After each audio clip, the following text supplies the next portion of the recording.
ஒரு இல்லை காலக்கெடுவுங்கிறது 10 நாளுங்கிறது அந்த 10 நாள் முடிஞ்சதுக்கப்புறம் அதுக்குள்ளார இப்போ சொல்கிற செய்தி என்னன்னா இந்த மாத இறுதிக்குள் கழகம் ஒன்றிணையக்கூடிய ஒரு நல்ல நிலை வந்து சேரும் அப்படிங்கிற ஒரு உறுதியை தெரிவித்து தொண்டர்கள் மத்தியில் ஒரு மட்டற்ற மகிழ்ச்சி உள்ளார எல்லாம் நல்ல பலத்த கரவொலி கூட ஏற்பட்டது.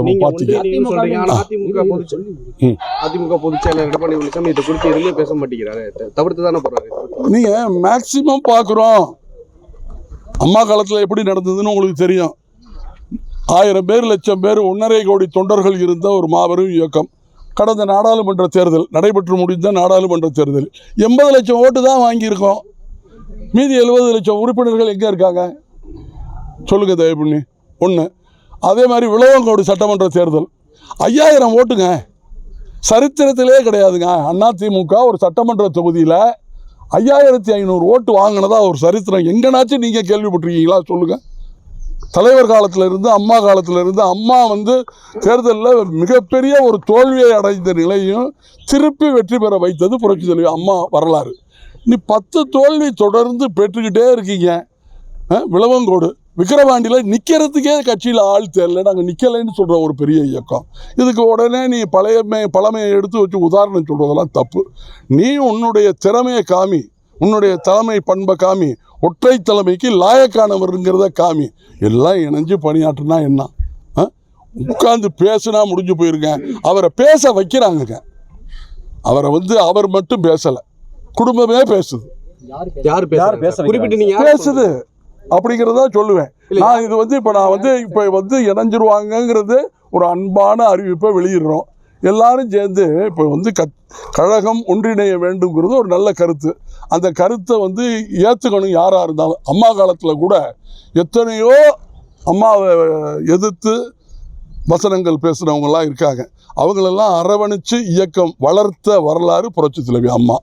அதே மாதிரி புரட்சி தலைவர் எம்ஜிஆரை பற்றி நீ இன்னும் சொல்ல போனால் எதிர்க்கட்சி வரிசையில் இருக்கின்ற எங்களுடைய மூத்த பழைய தலைவர் திரு கருணாநிதி அவர்கள், அவரை கூட ஏகடிய கிண்டல் கேலி நையாண்டிலாம் பேசுனதெல்லாம் வரலாறு. இயக்கத்தில் அதெல்லாம் மறந்துட்டு அனைத்து நபர்களையும் அரவணைச்சு போனதெல்லாம் வரலாறு. ஏன் அப்படி இருந்தால் என்ன? பேசிக்கிட்டே இருந்து இந்த இயக்கத்தில் ஒரே ஒரு உதாரணம் மட்டும், இந்த இயக்கத்தில் மட்டும் இந்த தேர்தலில் மட்டும் அனைத்து இந்திய அண்ணா திராவிட முன்னேற்ற கழகம் தோல்வி அடைஞ்சால் திரும்ப ஏந்திரிக்க முடியுமாங்கிறது தயவு செய்து முன்னாள் முதலமைச்சர் திரு எடப்பாடி பழனிசாமி அவர்கள் யோசிக்க வேண்டும் என்பதைத்தான் தெரிவிக்கிறோம். சார், அவர் இயக்கிறது யாருன்னு சொல்றீங்க சார்? குடும்பத்தில்ங்கிறீங்க, குடும்பத்து மெம்பர்களா வேற யாரும் சொல்றீங்க? இல்லைங்க, அவர் நல்ல நிலையில் கிளியராக பேசி இவ்வளவு விளக்கங்களை சொன்னதுக்கு அப்புறமேட்டு இது மாதிரி பதிலெலாம் வர்ற பார்க்கையில் யாரோ ஒருத்தவங்க பேச்சை கேட்டுட்டு இந்த மாதிரி செயல்படுறாங்களோ அப்படிங்கிற ஒரு ஐயப்பாடு எங்களுக்கு ஏற்படுது. அது சகஜம் தானே, அது இயற்கை தானே. இல்ல காங்கிரஸ் கட்சியினருமே இதுக்கு பின்னாடி இந்த முரண்பாடுக்கு பின்னாடி பாஜக இருக்குன்றாங்க. நீங்க அந்த மாதிரி ஏதாவது சொல்ல வரீங்களா? நான் அதை சொல்லவே இல்லையே, அந்த பேச்சுக்கே இடம் கிடையாது. நாங்க ஒற்றை தலைமைங்கிற பதவி ஆசை தான் அவருக்கு காரணங்கிறீங்களா? ஆமா ஆமா, அவருக்கு என்னன்னா ஒற்றை தலைமை என்கின்ற பதவி ஆசையை விட இந்த நிலையில இருந்து அடுத்தவங்கெல்லாம் வந்தா நம்மை விட திறமையானவர்கள் உள்ள வந்துட்டா என்ன பண்றதுங்கிற ஒரு அச்சமா கூட இருக்கலாம். ஒரு காலத்தில் சட்டமன்றத்துல எல்லாம் ஆளுங்கட்சியை விட எதிர்கட்சி வரிசையில் அமரக்கூடியவங்க சிறப்பானவர்களாக இருந்தாங்கன்னா அந்த சட்டமன்றமே மிகச்சிறந்த ஒரு சட்டமன்றமாக அமைந்தது வரலாறு. அந்த மாதிரி இருந்தால் என்னங்கிற உங்களுக்கு ஒரு நிகழ்ச்சினாவே பட்டிமன்றம்னாவே ஒரு டீம் அவங்களுக்குள்ள ஒரு ஆரோக்கியமான வாதங்கள் நடந்தால் அந்த பட்டிமன்றம் சிறந்ததாக அமையும். அந்த மாதிரி இருந்தால் நல்லது தானே. ஒற்றை குதிரையில் சவாரி பண்ணி நான் தான் வெற்றி பெற்றேன்னு சொல்கிறது எப்படி பந்தயத்தில் தவறோ அந்த மாதிரி அந்த செயலை செய்கிறார். அது செய்ய வேண்டாம்னு நாங்கள் அன்போடு கேட்டுக்கிறோம். ஒன்றிணைந்து வாருங்கள். தொடர் தோல்விக்கு காரணம் எடப்பாடியார் தாங்கிறீங்களா சார்? இல்லை, அவர் இன்னும் தன்னுடைய நிலையிலிருந்து மாறுபடாமல் எல்லாம் இணைஞ்சு செயல்படணும்னு சொல்கிறப்போ நீங்கள் ஏன் திரும்ப அதையே சொல்லிட்டு இருக்கீங்கன்னு சொல்கிறது தான் எங்களுடைய கருத்து. முன்னாள் அமைச்சர்கள் இதே மனநிலையில் இருக்காங்க.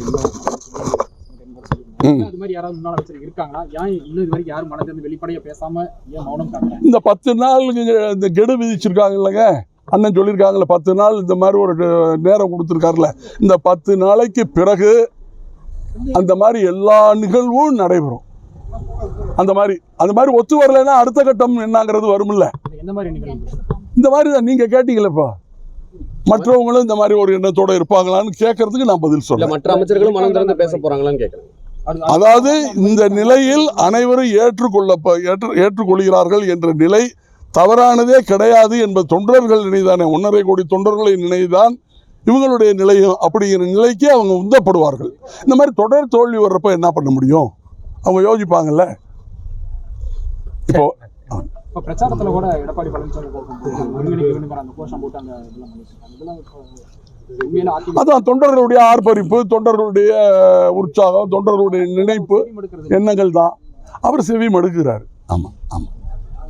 நன்றி சார். ஒரு நல்ல செய்தி வரும் விரைவில். வாழ்த்துக்கள்.